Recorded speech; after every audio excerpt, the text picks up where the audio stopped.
Oke, Assalamualaikum warahmatullahi wabarakatuh. Selamat pagi semuanya. Waalaikumsalam warahmatullahi wabarakatuh. Selamat pagi, Waalaikumsalam Bu. warahmatullahi wabarakatuh. Pagi, Bu. Waalaikumsalam warahmatullahi wabarakatuh. Oke, bentar ya.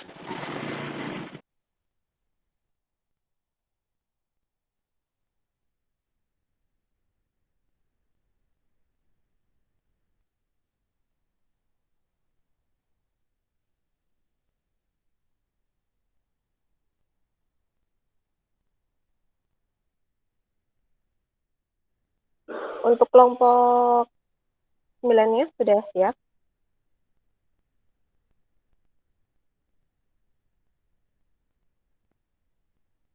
Oke, bisa langsung Sudah, Bu. ditampilin aja ya Mbak ya, PPT-nya Mbak.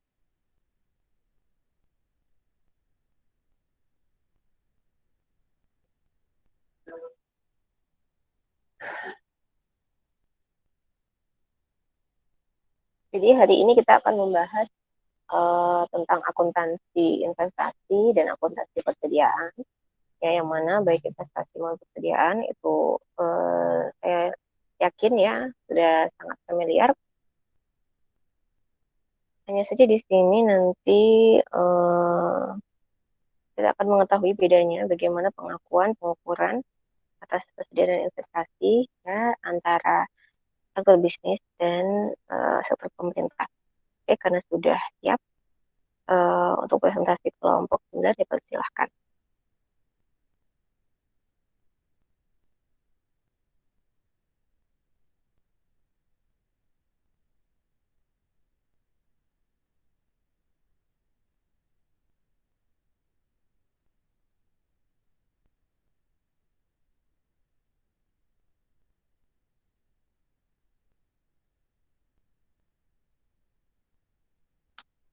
Sudah bisa mulai ya, Mbak?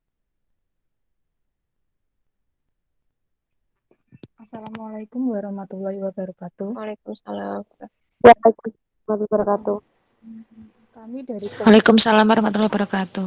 Waalaikumsalam Kami dari kelompok 9 akan mempresentasikan tentang akuntansi persediaan dan investasi.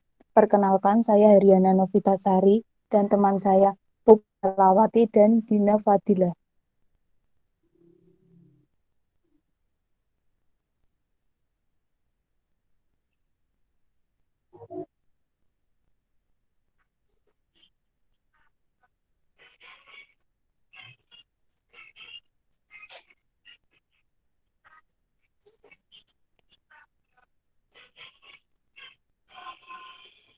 Persediaan adalah aset lancar dalam bentuk barang atau perlengkapan yang dimaksudkan untuk mendukung kegiatan operasional pemerintah. Dan barang-barang yang dimaksudkan untuk dijual atau diserahkan dalam rangka pelayanan kepada masyarakat.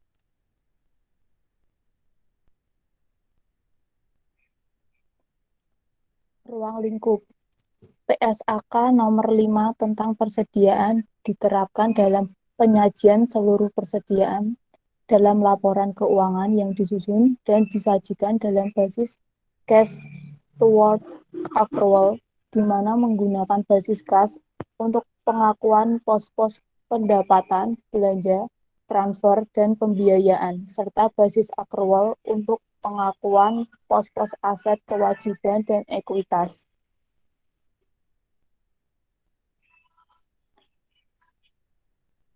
PSAK nomor 5 menyatakan bahwa suatu aset digolongkan ke dalam persediaan apabila 1.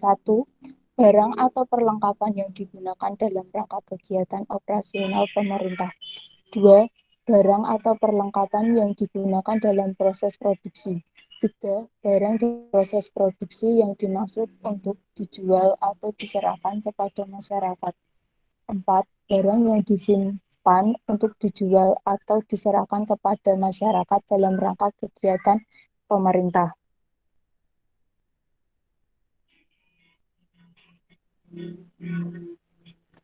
Bentuk persediaan. 1. Persediaan bahan mentah. 2. Persediaan komponen atau bagian rakitan. 3. Persediaan bahan pembantu. 4. Persediaan barang dalam proses atau barang setengah jadi. 5. Persediaan barang jadi.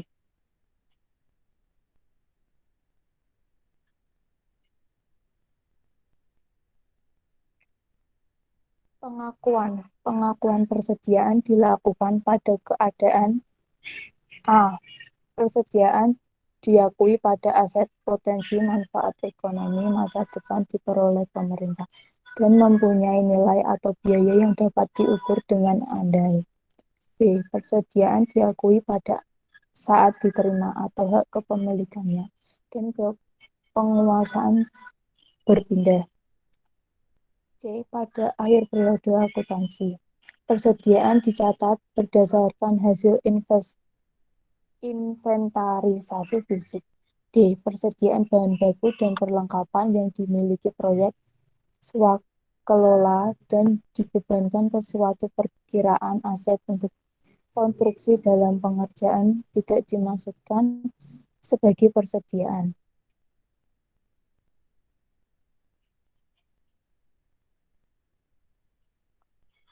Pengukuran persediaan disajikan sebagai A. Biaya perolehan apabila diperoleh dengan pembelian. B. Biaya standar apabila diperoleh dengan memproduksi sendiri. C. Nilai wajar apabila diperoleh dengan cara lain seperti donasi atau rampasan.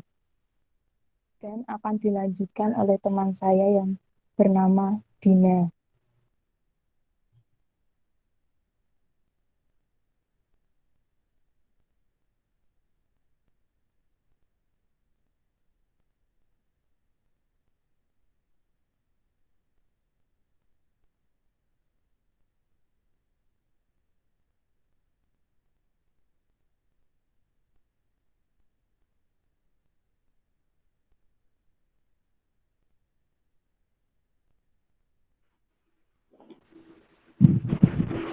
Contoh biaya perolehan.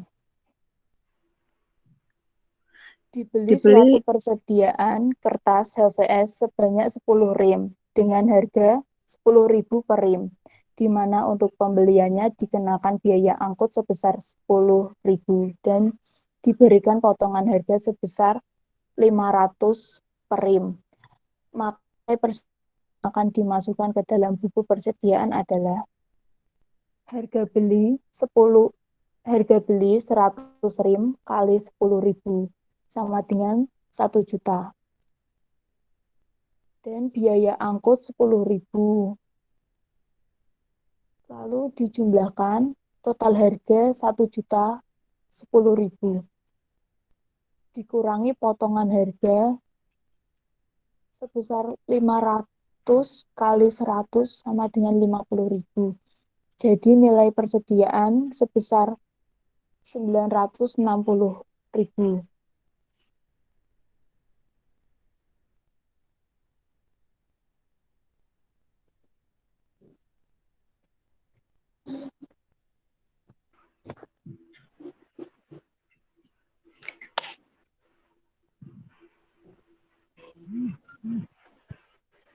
Pengungkapan laporan keuangan mengungkapkan A. Kebijakan akuntansi yang digunakan dalam pengukuran persediaan. B. Persediaan seperti barang atau perlengkapan yang digunakan dalam pelayanan masyarakat, barang atau perlengkapan yang digunakan dalam proses produksi. Barang yang disimpan untuk dijual atau diserahkan kepada masyarakat dan barang yang masih dalam proses produksi yang dimaksud untuk dijual atau diserahkan kepada masyarakat. Kondisi persediaan. Metode pencatatan persediaan yaitu metode perpetual dan metode periodik.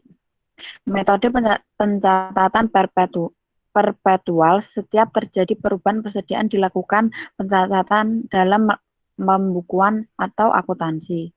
Mutasi berupa perolehan persediaan akan menambah nilai persediaan. Sebaliknya, mutasi berupa pemakaian persediaan akan mengurangi nilai persediaan. Metode pencatatan periodik, pembukuan atau akuntansi tidak mencatat adanya mutasi persediaan. Nilai persediaan tidak terupdate dengan adanya perolehan dan pemakaian persediaan.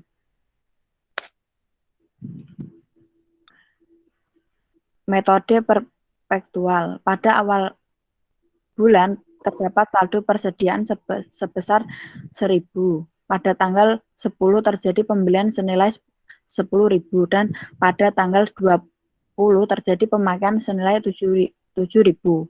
Pembelian 10.000, persediaan 1.000, saldo persediaan 11.000, pemakaian 7.000. Jadi saldo persediaan adalah 4.000.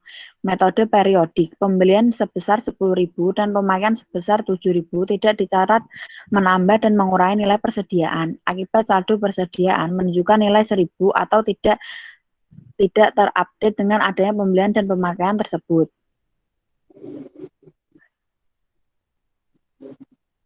Investasi untuk memperoleh manfaat ekonomik, bunga, royalti, manfaat sosial, sehingga dapat meningkatkan kemampuan pemerintah dalam rangka pelayanan kepada masyarakat. Investasi. Investasi jangka pendek ialah investasi yang dapat segera dicairkan dan dimaksudkan untuk dimiliki selama 12 bulan atau kurang. Investasi jangka panjang yaitu investasi yang dimaksudkan untuk dimiliki lebih dari 12 bulan. Investasi non-permanen. Investasi jangka panjang yang dimaksudkan untuk dimiliki secara tidak berkelanjutan. Investasi permanen. Investasi yang dimaksudkan untuk dimiliki secara berkelanjutan. Karakteristik investasi A. Dapat segera diperjualbelikan atau investasi tersebut ditunjukkan dalam rangka manajemen kas, artinya pemerintah dapat menjual investasi apabila timbul kebutuhan kas. C. Resiko rendah. Metode penilaian investasi ada 3, yaitu metode biaya, metode ekuitas, dan metode nilai bersih dan yang dapat direalisasikan. Pengakuan investasi. Kriteria suatu pengeluaran kas atau aset dapat diakui sebagai investasi. A. Manfaat ekonomik dan manfaat sosial atau jasa potensial di masa yang akan datang atau suatu investasi tersebut dapat diperoleh pemerintah. B. Nilai perolehan atau nilai wajar investasi dapat diukur secara memadai. Pengukuran investasi. Beberapa jenis investasi terdapat pasar aktif yang dapat membentuk nilai pasar. Dalam hal investasi yang demikian, nilai pasar dipergunakan sebagai dasar penerapan nilai wajar. Sedangkan untuk investasi yang tidak memiliki pasar yang aktif dapat dipergunakan nilai nominal, nilai tercatat atau nilai wajar lainnya.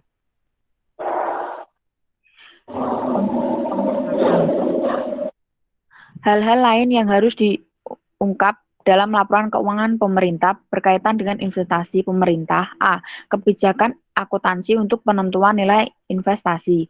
B. Jenis-jenis investasi, investasi permanen dan non-permanen. C. Perubahan harga pasar baik investasi jangka pendek maupun investasi jangka panjang. D. Penurunan nilai investasi yang signifikan dan menyebabkan penurunan tersebut. E. Investasi yang dinilai dengan nilai wajar dan alasan penerapannya. F. Perubahan pos investasi. Pelepasan investasi pemerintah dapat terjadi karena penjualan dan pelepasan hak karena peraturan pemerintah dan lain sebagainya. Dan pemindahan pos investasi dapat berupa reklasifikasi investasi permanen menjadi investasi jangka pendek, aset tetap, serta lain-lain.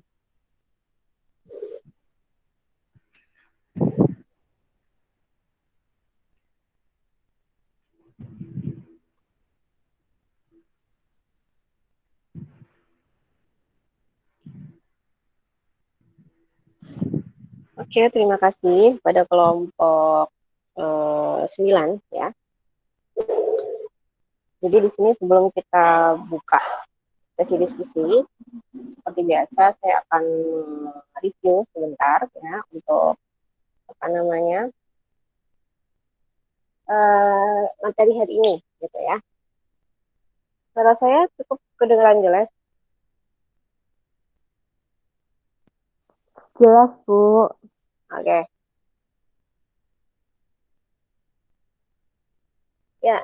Jadi tadi seperti yang sudah disampaikan oleh kelompok 9 ya bahwa eh, kita membahas akuntansi untuk persediaan dan akuntansi untuk investasi. Nah, pertanyaan saya posisi persediaan dan posisi investasi itu kalau di laporan keuangan itu di mana?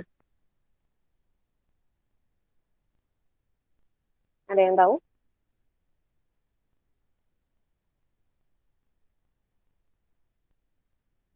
Posisi persediaan, posisi investasi itu kalau di laporan keuangan itu di mana?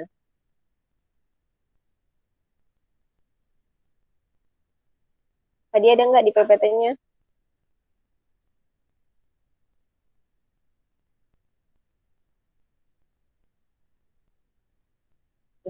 Ini ada semua kan ya orangnya kan ya?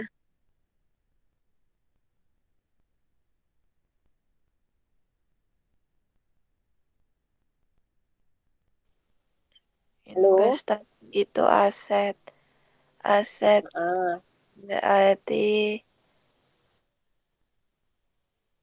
berarti kalau aset di mana?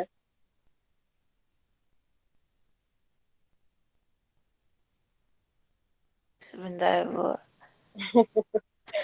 Yang lain Laporan posisi keuangan bukan Bu. di mana? Laporan posisi keuangan bukan Bu. Laporan posisi keuangan. Oke, itu kalau investasi ya. Nah, itu Iya, investasi atau persediaan? Investasi. Oke, kalau persediaan di mana? persediaan di laporan laba rugi bukan Bu. Laporan laba rugi. Oke. Yang lain gimana jawabannya? Tadi ada bakul lewat.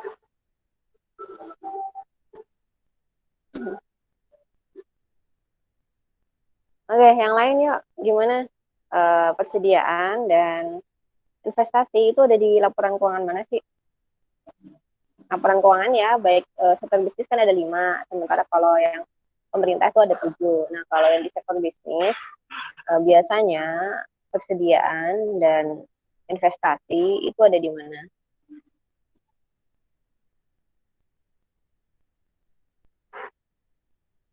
Jadi bagiannya udah menjawab, untuk investasi itu di laporan posisi keuangan, kalau persediaan itu di laporan laba rugi. Ya, ini menurut Mbak Gina. Yang lain gimana? Yuk. Ini ada 38 orang loh, nggak ada satupun suara nih. Ini nggak ujian ya, jadi kalau salah nggak masalah. Kalau salah tidak menimbulkan masalah, tapi kalau ujian ada jawabnya salah bisa menimbulkan masalah. Ya. Dan kemudian untuk ujian, ya ini saya mau informasikan khusus untuk semua kelas saya, semua mata kuliah saya yang saya ampuh.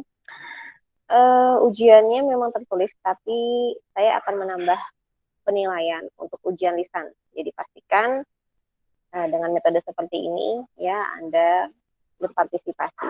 Oke, karena saya yakin 100% ujian tertulis itu tidak murni pemikiran sendiri ya. Pasti itu minta bantuan Mbah Google itu pasti.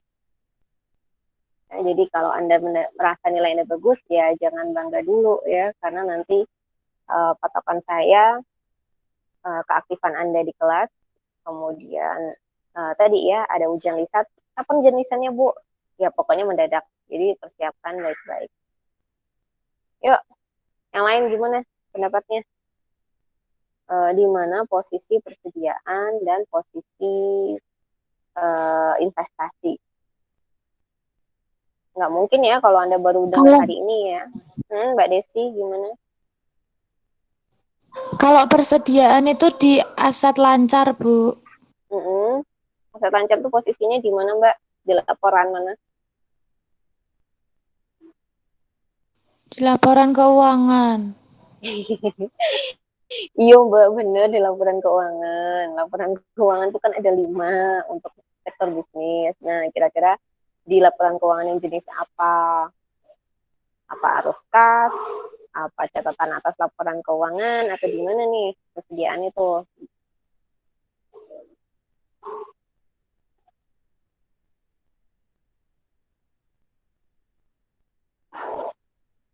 Ya, baru 2 orang aja.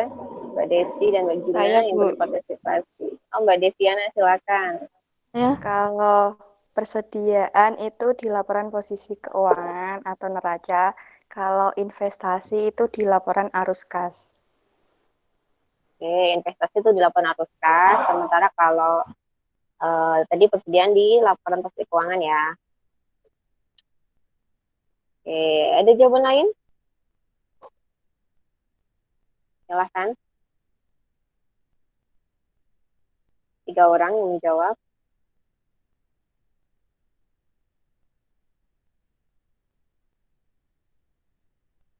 Yang lain gimana? Yang lain gimana? Ya. Jadi Saya baik. Oke, Setiana, silakan Mbak. Tambahan 1 orang. keduanya berada di laporan posisi keuangan. Oke, ya Mbak Fitriana bilang kalau baik investasi maupun persediaan itu ada di laporan posisi keuangan ya. Oke, jadi jawabannya baik investasi maupun persediaan itu berada di laporan posisi keuangan, betul ya? Karena laporan posisi keuangan, masih ingat hukumnya atau rumusnya? Aset sama dengan liabilitas ditambah ekuitas. Ya. Untuk persediaan itu dia termasuk aset lancar ya, jadi dia pasti berada di laporan posisi keuangan. Sementara kalau aktivitas investasi itu dia mempengaruhi modal ya atau ekuitas, maka dia berada di sisi pasifa ya. Kalau kita masih ingat cara belajar neraca ya, aktiva dan pasifa. Kemudian untuk investasi ya, dia nanti akan dimasukkan pula ke dalam laporan arus kas khususnya untuk aktivitas investasi ya. Ini sudah kita bahas di minggu lalu di kelompok yang membahas laporan realisasi anggaran dan laporan arus kas. Oke, kemudian di sini saya ingin mereview masalah persediaan. Jadi persediaan, bedanya pengakuan persediaan antara entitas bisnis dengan entitas pemerintah. Kalau di entitas bisnis, persediaan itu digunakan ya dengan tujuan untuk biasanya ya ada 2 bentuk, entah itu dalam persediaan bahan baku maupun persediaan barang dijual. Nah, kemana keduanya itu digunakan untuk digunakan oleh entitas bisnis untuk mendapatkan laba atau profit sebesar-besarnya. Sementara kalau entitas pemerintah itu kan tidak bertujuan atau tidak mencari laba, sehingga persediaannya sendiri itu digunakan ya untuk kepentingan hajat hidup masyarakat ya, jadi untuk mensejahterakan masyarakat. Makanya tadi di situ ada persediaan bahan pokok, kemudian ada persediaan tanaman ya, kemudian ada persediaan lain-lain yang mana tiap entitas bisnis pemerintah, tiap kementerian itu memiliki jenis persediaan yang berbeda-beda. Ya, kayak Kementerian Pertahanan itu pasti persediaannya berbeda dengan Kementerian Pendidikan. Begitu pula berbeda dengan Kementerian Pertanian gitu ya. Kemudian untuk pengakuannya, nilainya gitu ya, pengakuan nilainya itu tidak jauh berbeda dengan entitas bisnis. Jadi persediaan itu bisa diakui karena harga belinya ya, nilai perolehannya.